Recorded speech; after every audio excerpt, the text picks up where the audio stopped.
오늘은 대림절 넷째 주일입니다. 그리고 내일이 성탄절입니다.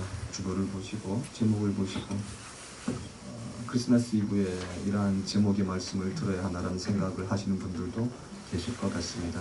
성탄절에 대한 말씀은 내일 성탄절 예배 나누기로 하고, 오늘은 지난주에 이어서 말씀을 조금 더 나누고자 합니다. 지난주에 우리에게 일어났던 일이 하나님의 손안에 있음을 확신하게 되어질 때 싸움의 대상과 방법이 달라진다고 말씀드렸습니다. 싸움의 대상이 나를 오고는 환경이나 상황, 경쟁자가 아니라 하나님이 되어지고, 싸움의 방법은 전쟁이나 투쟁이 아니라 기도가 된다고 말씀을 드렸습니다. 분인나가 상대방을 제거하고자 했다면, 엘가나가 도덕적으로 해결하고자 했다면, 한나는 기도로 나아갔다고 말씀드렸습니다. 그런데 여호와께서 한나를 임신하지 못하게 하셨다는 표현은 생명의 주체가 하나님이시다, 그리고 그 하나님께서 생사를 주관하신다 라는 표현으로서는 정확한 신앙의 고백이라고 할 수 있습니다. 그런데 그 상황을 경험하게 되어지는 한나의 입장에서 본다면, 이 상황은요, 평안했던 한나의 삶이 뜻하지 않은 공격을 받고 있는 상황이라고 할 수 있습니다. 삶의 역습을 경험하는 것입니다. 뜻하지 않은 삶의 역습을 경험했던 한나가 이러한 상황을 어떻게 대처했는지를 통해서 우리의 인생이 뜻하지 않는 이러한 역습을 당할 때 어떻게 반응할 수 있는지를 한번 보고자 합니다. 삶의 역습이라는 표현 혹은 말이 있습니다. 인생에 있어서 반드시 거쳐야 하고 반드시 해야 하는 과정이 있는데, 그 과정을 지나쳐 버린다면 언젠가는 그 삶이 역습을 한다는 것입니다. 지랄 총량의 법칙이라는 말을 들어보셨을 것입니다. 한 사람이 살아가면서 겪게 되어지는 혹은 표현하게 되어지는 그 지랄의 총량이 되게 사람마다 정해져 있다는 겁니다. 대나무가 대나무가 그 마디를 만들고 그 마디를 통해서 건강하게 높이 자랄 수 있듯이, 사람에게도 인생에게도 인생의 마디가 있습니다. 예를 든다면 미운 3살 혹은 사춘기 혹은 갱년기 등등 이 신체와 정신에 있어서 급격하게 변화를 겪게 되어지죠. 바로 이 시점을 아마도 마디라고 할 수 있을 것 같습니다. 그런데 이것을 제때에 경험하지 않으면 혹은 겪게 되지 않는다면, 흔히 그 시대에 그 상황이 해야 하는 그런 어떤 폭발적인 감정이나 신체의 변화를 언젠가는 겪게 되어진다라고 하는 것입니다. 그래서 인생에 있어서 한 사람이 겪는 질환은 총량이 있고, 어느 시점이건 간에 그것을 다 표현해야만 정상적인 혹은 건강한 상태로 돌아갈 수 있다, 이런 표현이라고 할 수 있습니다. 예를 든다면 사춘기에 자신의 정체성에 대해서 고민해 보지 않고 미래에 대해 고민해 보지 않으면 중년 혹은 그 이상일 때 한 번은 하게 되어집니다. 혹은 갱년기의 시간에 몸과 마음을 돌아보지 않는다면 언젠가는 그러한 시점이 오게 되어진다라고 하는 것이죠. 바로 이러한 것이 삶의 역습이라고 할 수 있을 것입니다. 건강 역시도 동일하지 않겠습니까? 우리의 몸과 마음은 노동과 함께 운동해야만 건강하게 시간을 보낼 수 있습니다. 그런데 마음껏 먹고 운동하지 않고 30년 혹은 40년 한 세대를 지나게 되면 우리의 몸은 고혈압이나 당뇨, 기타 등등 여러 가지의 운동을 해야 할 이유들을 강제로 만들어 줍니다. 그럼 이것이 아마도 삶의 역습이라고 할 수 있을 것입니다. 신앙에 있어서도 일정 부분은 동일할 수 있습니다. 우리는 하나님과 가까이 살도록 만들어진 존재입니다. 그런데 이를 거부하고 현실을 안주하거나 혹은 우리의 삶이 하나님과 멀어진다고 한다면 우리의 삶이 우리를 공격할 수 있다고 하는 것입니다. 하나님과 아름다운 관계, 친밀한 관계를 유지하고 살아가는 상태를 흔히 샬롬, 히브리어로 이렇게 표현합니다. 헬라어로는 아마도 에이렌의 평화라고 할 수 있을 것입니다. 히브리어 샬롬은 되게 관계적인 표현입니다. 하나님이 창조주가 되시고 인간은 피조물로서, 하나님과 인간이 창조주와 피조물로, 인간과 인간은 서로를 사랑하며 존중하는 관계로서 아름다운 관계를 만들어가고 있는 상태를 샬롬이라고 할 수 있습니다. 그런데 이러한 관계가 아담과 하와의 범죄 이후에 깨어져 버렸습니다. 이 헬라어로 말씀드렸던 평화를 의미하는 에이레는요, 결합하다라는 의미의 에이로라는 단어에서 파생되어졌습니다. 그러니까 헬라어로 평화는요, 다시금 원래의 상태로 결합하는 것을 의미할 것입니다. 하나님 깨어진 관계를 예수님을 통해서 원래의 상태로 회복하기를 원하셨고 그 상태가 바로 평화라고 하는 것입니다. 그런데 우리가 그것을 거부하고 그것을 우리가 애써 외면한다면 우리의 삶이 우리를 역습할 수 있습니다. 분나는 한나에게 있어서 바로 삶의 역습이었습니다. 본문을 1장을 가만히 읽어보시면 아마도 한나는 결혼하고 일정 기간 동안 아이를 낳지 못했던 것 같습니다. 그런데 그 시간이 꽤 길어졌기 때문에 엘가나는 분인나라는 또 다른 아내를 맞이했고 아이를 낳은 것 같습니다. 한나와 엘가나 사이가 매우 좋은 관계였다는 것을 유추해 본다면 초창기부터 엘가나가 2명 혹은 3명의 아내를 두지는 않았을 것입니다. 사무엘상 1장을 조금 천천히 읽어보시면 그 시간이 얼마였는지는 알 수 없습니다. 그런데 사무엘상 1장을 가만히 읽어보시면 한나가 그 시간 동안 아이가 없었던 기간 동안에 기도했다라는 기록이 없습니다. 어쩌면 한나는 아이가 없다고 할지라도 남편 엘가나만으로 충분했을 수 있습니다. 때문에 지금 이대로의 삶으로도 괜찮다라고 생각했습니다. 예를 들면 오늘 우리가 교독했던 것처럼 엘가나는 제사 드리는 날마다 한나에게 2배의 재물을 주었고 그리고 그 2배의 재물은 장자에게 준 것과 같이 인정과 사랑 혹은 상속을 의미합니다. 남편이 충분히 자신을 사랑하고 있다라고 느꼈을 것입니다. 이 성경은 한나가 아이를 가지지 못해 혹은 하나님께서 한나에게 아이를 주지 않아서 한나가 기도했다라고 기록하고 있지 않습니다. 한나는 아이가 필요는 했지만 절실하진 않았던 것 같습니다. 엘가나의 사랑만으로 말씀드렸듯 충분하다고 느꼈기 때문이었을 수 있을 것입니다. 그러니까 자식이 주는 기쁨보다 그 자식의 빈자리로 인해서 그 빈자리를 채워주는 남편의 사랑이 충분했기 때문에 어쩌면 그것이 더욱더 약했는지도 모른다는 것이죠. 현대인의 새로운 용어 중에요, 제법 오래된 용어라 새롭진 않습니다만 딩크족이라는 용어가 있습니다. 더블 인컴 노 키즈입니다. 이 글자의 머리 글자의 합성어로서요, 부부가 2사람의 수입으로 자녀 없이 풍요롭고 안락한 삶을 살고자 하는 삶의 태도를 일컫는 말이 딩크족입니다. 아마도 한나의 초기의 삶이 이랬던 것 같습니다. 한나는 엘가나만으로 충분히 만족했고 행복했기 때문에 어쩌면 별로 이 일로 말미암아 기도할 필요가 없었다고 할 수 있습니다. 이 사무엘상 1장 6절을 보시면요, 한나가 간절하게 기도하게 된 계기는 아이가 없어서가 아니라 여호와께서 임신하지 못하게 하셨고 그리고 분인나가 한나를 격분시켰기 때문이라고 기록하고 있습니다. 분인나가 한나의 마음을 괴롭고 힘들게 만들었더니 한나가 그제서야 하나님께 기도하기 시작했다는 의미일 것입니다. 한나의 괴롭힘이 엘가나가 주는 사랑보다 더 컸기 때문에, 바꿔 말하면 이 엘가나의 사랑으로 분인나의 괴로움을 상쇄할 수 없었기 때문에 그제서야 한나는 하나님이 필요했었을 것 같습니다.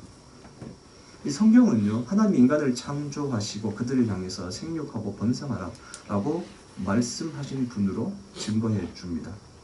이것이 그들을 선택하신 하나님에 대한 이스라엘의 신앙 고백이기도 합니다. 그런데 소위 이 믿음의 조상이라고 할 수 있는 아브라함, 그의 아들 이삭을 보면요, 단순히 하나님의 뜻이 생육하고 번성하는 것이 아니라는 것을 알게 되어집니다. 하나님은 분명 아브라함을 향하여 하늘의 별과 같이 바다의 모래와 같이 후손이 많아질 것이라는 다산의 약속을 하셨음에도 불구하고 현실은 100세가 되어서야 이삭을 낳을 수 있었습니다. 그 아들 이삭 역시 40이 되어서야 결혼을 할 수 있었고 60이 되어서야 아들을 낳을 수 있었습니다. 아브라함과 이삭은 다산에 대한 하나님의 약속과 그렇지 못한 현실 그 사이에 놓여 있었던 시간을 상당 부분 경험했다라고 하는 것입니다. 여러분, 이 하나님의 어떤 의도는요, 하나님의 약속과 그 약속의 성취의 지연이라는 현실을 상징적으로 보여줍니다. 그리고 바로 그 약속과 성취의 지연이라는 면에 있어서 우리 모두가 아브라함과 이삭과 같은 현실에 놓여 있다고도 할 수 있습니다. 때문에 하나님의 약속과 그 약속이 이루어지지 않은 상황, 이 사이에 감추어져 있는 혹은 뜻하시고자 하는 하나님의 마음을 분명히 깨달을 수 있어야 한나처럼 실수하지 않게 되어지고 혹은 삶의 역습을 경험하지 않을 수도 있을 수 있다는 말입니다. 이런 경향은 하나님이 아브라함을 부르시다 하셨던 말씀 보면 조금 더 분명해집니다. 창세기 12장에 의하면 하나님께서 아브라함을 부르실 때 너 고향과 본토와 친족과 아버지의 집을 떠나 내가 네게 지시할 땅으로 가라 라고 말씀하셨습니다. 하나님은 아브라함이 가야 할 곳을요 가나안이라고 명시하여 말씀하지 않으셨습니다. 오히려 내가 네게 지시할 땅이라고 말씀하셨습니다. 만일 하나님께서 아브라함을 향하여 가나안이라고 분명히 말씀하셨다면 아브라함의 인생의 목표는 가나안이 되어져 버립니다. 그리고 그 목표에는 하나님의 자리가 없습니다. 때문에 하나님께서는 아마도 가나안이라는 목표가 아니라 하나님께서 지시할 땅이라고 하는 방향성을 주신 것 같습니다. 이렇게 되어질 때 아브라함은 그의 모든 인생 여정 가운데에서 하나님이 어느 곳을 향해 가르치시는지 하나님을 향하여 그의 시선을 고정할 수 있었고 그때에서야 비로소 아브라함의 여정은 믿음의 조상을 향한 길이 되어질 수 있었기 때문입니다. 여러분, 이러한 마음은 아마도 한나를 향한 이러한 상황에서도 동일했습니다. 문제는요, 자식이 아니라 하나님과 더욱더 가까워지는 것입니다. 자식이 있다 한들 분인나처럼 그 자식으로 인해서 가족을 미워하고 하나님과 멀어진다면 무슨 소용이 있겠습니까? 중요한 것은 자식의 유무가 아니라 하나님을 향해서 한 걸음 더 가까이 나아가는 것입니다. 그러나 초창기 한나의 삶은 주어진 결핍으로 인해서 하나님께 한 걸음 더 나아가지 않고 주저하고 있었습니다. 때문에 한나는 분인나를 통해서 하나님의 마음을 요동치게 하셨습니다. 이것을 여호와께서 그에게 임신하지 못하게 하심으로 그의 적수인 분인나가 그를 격분케 하여 괴롭게 하였다 라고 기록해주고 있지 않습니까? 이 말씀을 조금 더 풀이해 설명해 본다면요, 여호와께서 한나를 임신하지 못하게 하심으로 한나를 하나님과 더욱 친밀한 관계로 초대하셨지만 한나는 현실에 안주했다. 그랬더니 하나님께서 이번에는 분인나를 통해서 더욱더 친밀함으로 초대하셨고 마침내 한나가 하나님 앞에 무릎 꿇기 시작했다. 이렇게 번역할 수 있을 것 같습니다. 한나의 삶을 역습한 존재는 분인나였습니다. 성경은 분인나를 한나의 적수라고 표현합니다. 적수로 의미한 히브리어가 짜르라는 단어입니다. 경쟁자, 라이벌 이런 의미입니다. 동시에 이 단어는 묵다, 결박하다라는 의미에서 파생되어졌습니다. 때문에 적수라고 하는 것은 우리의 삶을 옥죄어서 하나님께로 나아가지 못하게 하는 존재, 우리의 발을 묶는 존재라고 할 수 있습니다. 그런데 이 짜르라는 단어는요, 동시에 반드시 해결되어져야 하는 고통이라는 의미 또한 내포하고 있습니다. 그렇다면 하나님께서 우리에게 짜르, 적수를 두신 이유는요, 그 고통을 통해서 은혜를 경험함으로 그 고통으로부터 벗어나도록 하기 위함이다라고 할 수 있을 것입니다. 여러분, 이처럼 우리의 삶을 역습하는 것이 짜르라면 한나가 짜르를 대하는 태도가 우리의 삶의 역습을 이겨내는 방법이 될 수 있을 것입니다. 누구에게나 적수가 있지 않습니까? 분인나는 한나를 적수로 여겼습니다. 왜냐하면 분인나에게는 엘가나라는 목표가 있었고 그리고 그 적수인 한나가 없어져야만 엘가나의 사랑을 차지할 수 있다고 믿었기 때문입니다. 그 결과 브닌나는 한나를 격동시켰습니다. 그러나 한나는 브닌나를 적수로 여기지 않았습니다. 오히려 브닌나를 자신의 삶을 하나님께로 더욱더 가깝게 인도하는 하나님의 초대 혹은 은혜의 통로로 보았습니다. 만일 한나가 브닌나를 적수로 대했다면 한나를 향하여 동일하게 대하거나 혹은 사라가 하갈을 향하여 그러했던 것처럼 쫓아보낼 수 있었을 것입니다. 그러나 한나는 그렇게 하지 않았습니다. 이미 삶의 역습을 경험해 보았고, 그리고 그 삶의 역습을 극복하는 것은 하나님께로 눈을 돌리는 것이라는 것을 깨달았기 때문입니다. 다윗의 일생을 한번 보시면요, 그의 주변에는 늘상 적수 혹은 적대자들이 있었습니다. 라이벌들이 있었다는 것이죠. 다윗의 라이벌들을 쭉 꼽아보면요, 1차적으로 골리앗, 그 다음에 사울, 그 다음에 그의 아들이었던 압살롬 등이 있지 않습니까? 이들의 모든 공통점은요, 다윗을 죽이고 다윗의 자리를 차지하고자 했던 사람이라는 것입니다. 다윗을 단지 적수로 보았다는 것이죠. 골리앗은 다윗을 죽여야만 전쟁에서 승리할 수 있다고 생각했습니다. 사울 역시 다윗을 죽여야만 자신의 왕위가 견고하여질 것으로 믿었습니다. 압살롬은 아버지인 다윗을 죽여야만 자신이 왕이 되어진다고 생각했습니다. 이처럼 다윗의 모든 경쟁자들, 적대자들은요, 모두 다윗을 적수로 여기고 그를 죽여야만 된다고 생각했습니다. 그런데 다윗은요, 그의 모든 적수들을 하나님의 은혜의 통로로 인식했습니다. 다윗이 골리앗과의 전쟁을 결정하게 됐던 계기는요, 골리앗을 죽이기 위해서 혹은 전쟁에서 승리를 위해서라기보다는 골리앗에 했던 말이 자신이 사랑하는 하나님을 모욕하는 말이었기 때문에 그랬습니다. 다윗은 자신을 죽이려는 사울을 하나님의 기름 부은 왕이라 하여 2번이나 살려주었습니다. 압살롬이 반역을 일으켰을 때에도 압살롬을 향하여 나아가는 요압을 향해서 자신을 위해서 젊은 압살롬은 너그러이 대해달라고 대명했습니다. 그리고 압살롬이 죽었을 때 진심으로 통곡하며 애도했습니다. 다윗은 자신을 죽이고자 달려드는 적대자들을 향해서 그들을 모두 하나님의 은혜의 통로로 인식했습니다. 적대자들을 하나님의 은혜의 손길로 인식하게 되어질 때 삶은 상대방을 죽이는 싸움의 전쟁터가 아니라 하나님께로 더욱더 가까이 나아갈 수 있는 믿음의 터전이 되어집니다. 한나 역시 그랬습니다.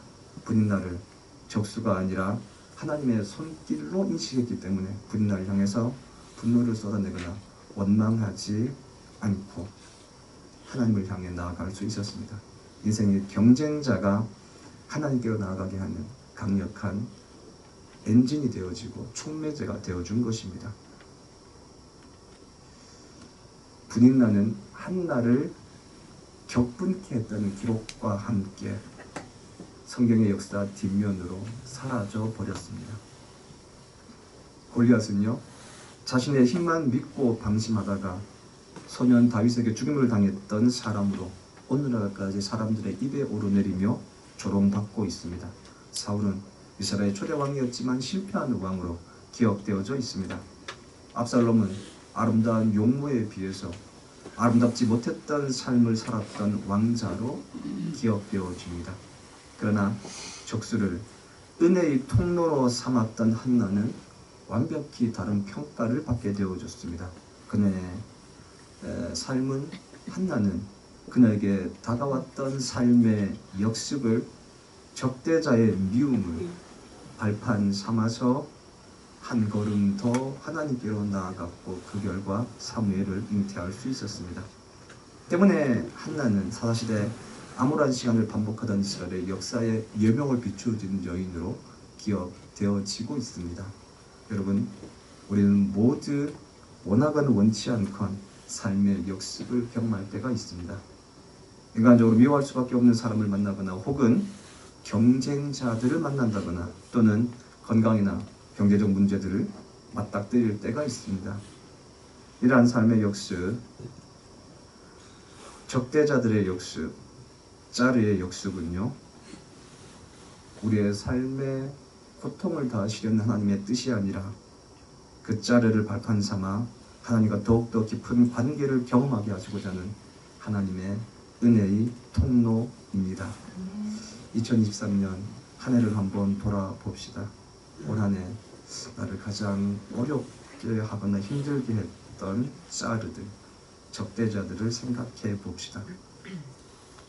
때로는 그 자르 때문에 발목 잡혀서 주저앉거나 괴로워했던 때도 분명 있었을 것입니다. 때로는 그 자리에 집중해서 마음속에 삭힐 수 없는 분노가 가득했던 순간도 분명 있었을 것입니다. 여러분, 그러나 우리의 삶에 자르를 주시는 하나님의 뜻을 행하려 보시기 바랍니다. 때로는 우리에게 삶의 역습이 일어나도록 허락하시는 하나님의 마음을 돌아보아 주시기 바랍니다. 하나님은 그 자르를 발판 삼아 은혜의 바다로 하나님께로 한 걸음 더 나아갈 수 있기를 기다리고 계실 것입니다. 우리 함께 이 자르를 발판 삼아 은혜의 바다로 달려갈 수 있기를 바랍니다. 기도하겠습니다. 뜻하지 않게 우리가 삶에서 경험하게 되어지는 삶의 역습들을 경제적 결핍이나 건강의 문제나 불확실한 장래 등 수많은 자르들이 우리의 신앙을 발목 잡고 있는 적대자가 아니라 하나님께로 더 가까이 가게 하는 하나님의 초대의 손길이요 은혜의 통로임을 기억하게 하여 주시고 한나가 부린나를 발판 삼아 하나님을 향하여 달려갔던 것처럼 오늘 우리의 삶이, 오늘 우리의 신앙의 고백이 삶의 역습을 발판 삼아 하나님께로 한 걸음 더 나아가게 하여 주시옵소서. 예수님의 이름으로 기도합니다. 아멘. 이제 세례 예식을 시작하겠습니다. 오늘 세례를 받게 되어질 교인은요, 최일호 청년입니다. 앞으로 나오시기 바랍니다.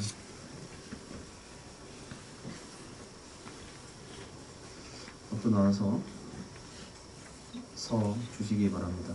우리 잠깐 기도하겠습니다.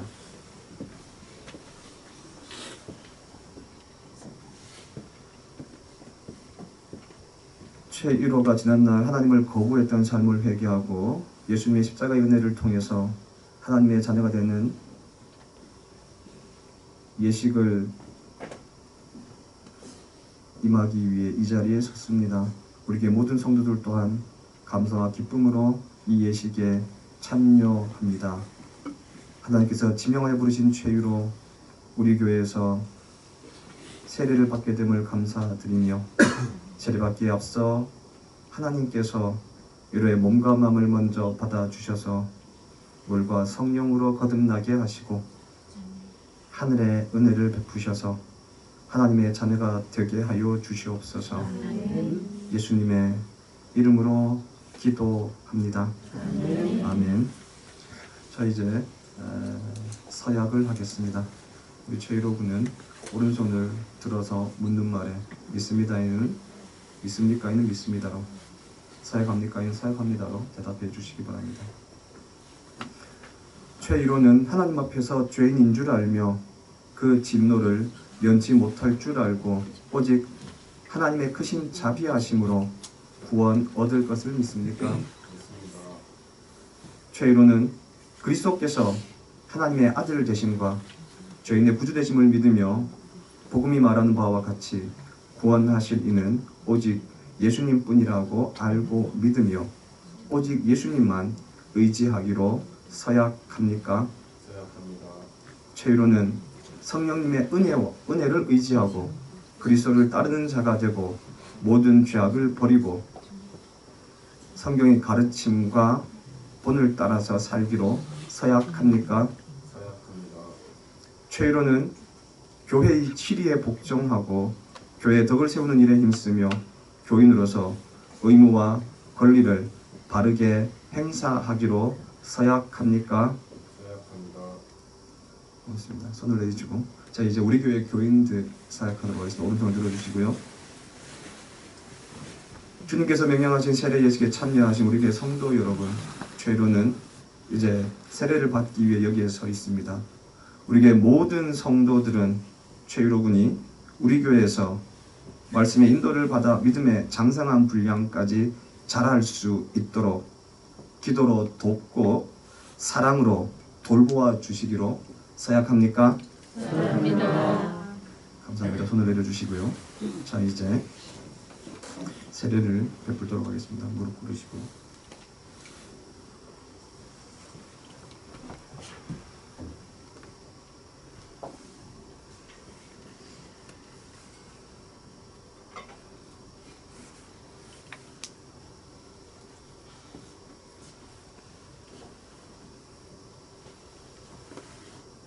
주 예수를 믿는 최일호에게 성부와 성자와 성령의 이름으로 세례를 주노라.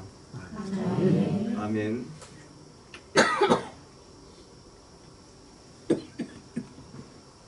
자, 이제 최일호 군이 교회에 나올 수 있도록 최일호 군을 전도 선포하도록 하겠습니다. 최희로는 오늘 세례를 받아서 우리 교회의 세례교인이 되었음을 성부와 성자와 성령의 이름으로 선포합니다. 아멘. 자 이제 최희로를 하나님의 자녀가 될 수 있도록 전도하고 모신 연면으로 기도로 협력했던 조유경 청년회장 기도하도록 하겠습니다. 하나님 감사합니다. 오늘이 거룩하고 귀한 예수님의 탄생을 기념하는 날, 우리 교회의 최희로 청년이 하나님 앞에 새로운 생일로 거듭나는 날을 맞이합니다. 배드민턴을 통로로 사용하셔서 이와 제가 만나게 하시고, 또 저를 통로로 사용하셔서 이와 우리 교회를 만나게 하시고, 또 박정권 목사님을 들어쓰셔서 이가 하나님을 더욱 깊이 있게 만났습니다. 그리고 마침내 오늘 이 귀한 세례를 받습니다. 마치 이미 완성된 그림처럼 1호 청년을 이 자리까지 인도해 주신 에베네셀 하나님을 보며 이제는 최희로라는 사람을 통로로 사용하셔서 인도하실 하나님의 또 다른 그림을 기대합니다. 여기까지 인도해 주신 하나님, 앞으로의 그의 인생도 전적으로 인도하여 주세요. 1호 청년의 지난 삶을 돌이켜보면 그는 스스로 끊임없는 물음표 속에서 살았던 것 같습니다. 나는 왜 태어났을까라는 스스로를 향한 아픈 질문을 하는 그를 보며 저는 그저 하나님, 그 하나님이라는 이름 하나만으로 대답할 수밖에 없었습니다. 그리고 이제는 자신의 입으로 그리 고백하는 사람이 되어 이 시간 성도가 됩니다. 스스로의 방식과 주관으로 살아왔던 최희로가 이제는 하나님의 인도하심으로 살아가게 하시고 넉넉하지 못하게 살아온 환경 가운데에서도 하나님 안에서 누리는 풍요로움으로 그의 마음을 가득 채워주시길 소망합니다. 상처로 남아있던 어린 시절의 기억 속에서도 그 시간 속에서도 하나님이 함께 하셨음을 깨닫고 느끼게 하시고 충족되지 못했던 가족의 사랑을 하나님께서 아버지 되어서 가득 채워주시길 전심으로 간절히 간구합니다. 특별히 행복한 삶이라는 것을 꿈꾸기 시작한 그에게 하나님께서 진정한 행복이 되셔서 하나님과 동행하며 살아감으로 행복을 누리게 해주세요. 행복한 삶을 영위하기 위하여 지혜와 용기를 간구하는 그에게 예수님께서 지혜가 되어주시고 성령님께서 용기가 되어주시기를 소망합니다. 그리하여 온전히 최희로라는 한 청년이 하나님 앞에 서는 그날까지 이 땅에서 하나님께 자신의 삶을 의탁하여 하나님의 자녀로서 살아가길 소망합니다. 하나님이 누구신지를 궁금해하며 하나님 알기를 원한다고 눈물로 기도했던 그날 그 시간의 1호 청년의 모습을 기억해 주시길 소망합니다. 그리고 그가 가장 사랑하는 찬양처럼 하나님의 선한 능력으로 이를 안아주시길 기도합니다. 최희로를 빛과 소금으로 들어세워 더 많은 일을 이뤄나가실 하나님을 기대하며 이 땅에 오신 예수 그리스도의 이름으로 감사하며 기도드립니다. 아멘.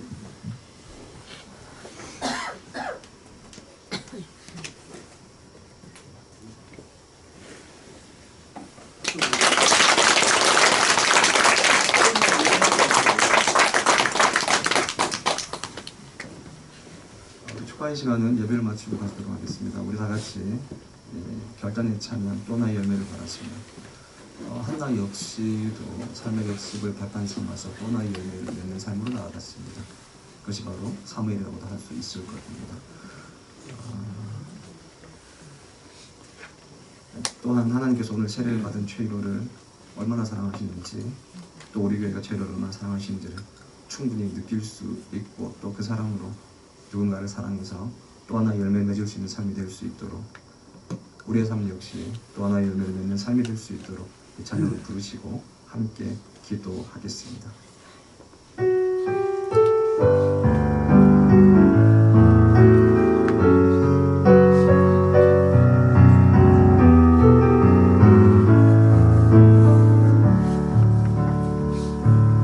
감사해요. 깨닫지 못했었는데 내가 얼마나 소중한 존재라는 걸,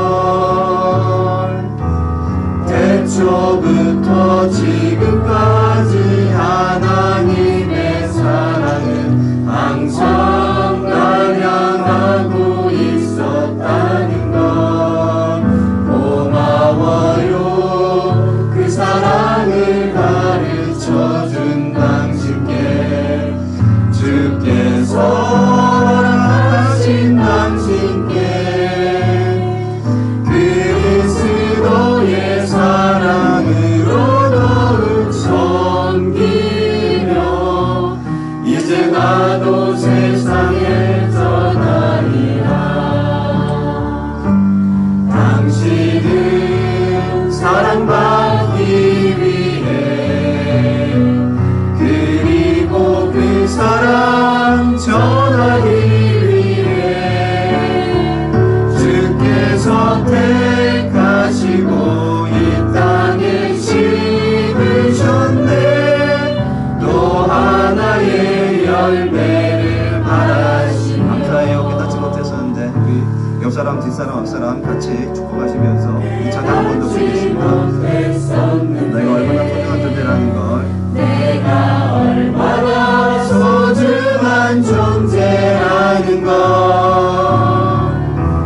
태초부터 지금까지 하나님의 사랑은 항상 날 향하고 있었다는 걸, 고마워요. 그 사랑을 가르쳐준 당신께, 주께서 가신 당신께 그리스도의 사랑으로 더욱 섬기며 이제 나도 세상에 전하리라. 당신은 사랑받기 위해, 당신은 사랑받기 그리고 그 사랑 전하기 위해, 그리고 그 사랑 전하기 위해 주께서 택하시고 이 땅에 심으셨네. 또 하나의 열매를 바라시며. 우리 같이 결단의 기도를 드리겠습니다. 삶의 역습을 발판 삼아 또 하나의 열매를 맺을 수 있는 삶이 될 수 있도록 하기 위해서 기도하도록 하겠습니다.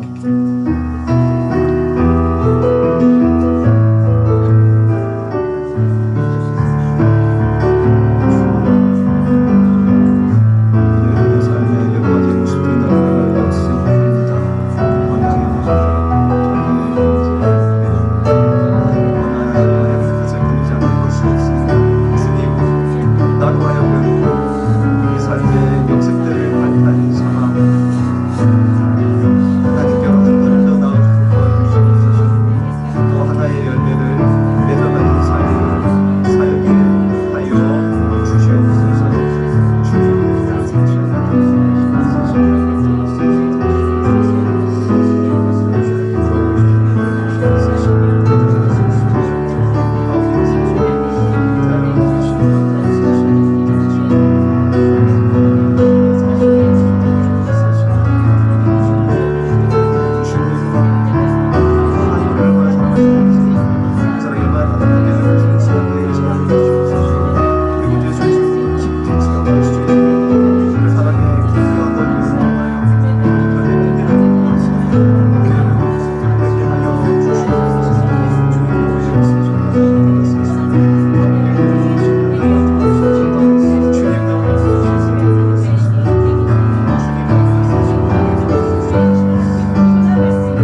깨닫지 못했었는데 감사해요.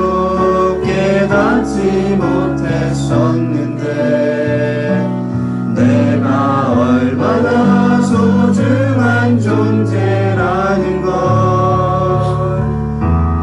태초부터 지금까지 하나님의 사랑을 항상 날 향하고 있었다는 것 고마워요. 그 사랑을 가르쳐준 당신께 그 사랑을 가르쳐준 당신께 주께서 하신 당신께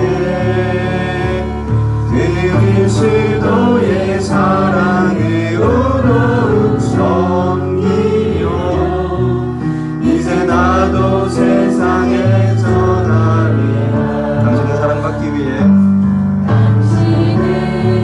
사랑받기 위해